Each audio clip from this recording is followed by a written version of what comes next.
actually here in Colorado many years ago. And there's every hope that there is survivors on board.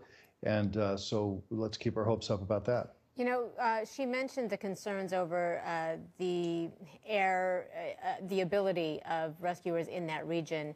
AirAsia passenger jet that she mentioned that crashed back in December that killed 162 people. And because of that, that prompted the government to introduce new regulations that were aimed at improving safety in that region when it came to air travel. Do you know if any of those new safety procedures were implemented, and what were they? Well, a lot of the safety procedures that were put in were the result of increased audits. So the Indonesian government has increased their audits at the direction of, or the suggestion at least, of ICAO. 54 people has disappeared in a remote area of Papua province. The National Search and Rescue Agency says the plane lost contact with air traffic control about 4 hours ago. We do have Mary Schiavo with us on the phone right now. Mary, what have you learned about this particular flight and this area specifically in which it was flying? Yeah, hi, Mike. In the area in which it was flying, depending upon exactly where it may have gone missing, can be very mountainous.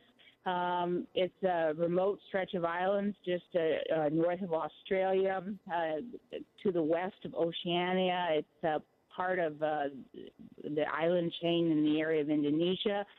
I guess what's most striking about this is the airline, Trigana Airline. It's a very small carrier, an Indonesian carrier. Over the years, there have been many concerns and warnings issued by ICAO in Indonesia itself about the quality of the airlines in Indonesia. And this airline has 10 ATRs. They're a French plane, a French-Spanish European consortium aircraft. It's a twin turboprop.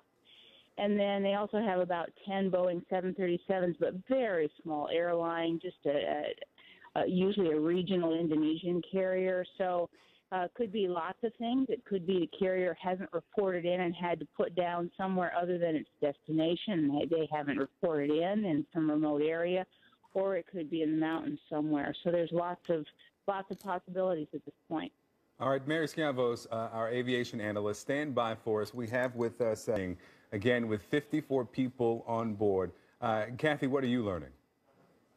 Well, it is just the very early information that we are getting at this stage from Indonesia's National Search and Rescue Agency, but I can tell you the 4 passengers aboard, among them 44 adults, 2 children, 3 infants, and 5 crew members. So very early stages, as you've been discussing. We're trying to get more information about what might have happened, why this plane has been reported missing. But of course, the people related to these 54 passengers on board would be extremely concerned and anxious to get any more information about what has happened to this plane in Indonesia, where, as we know, there is a relatively checkered history when it comes to the aviation in that country, Victor.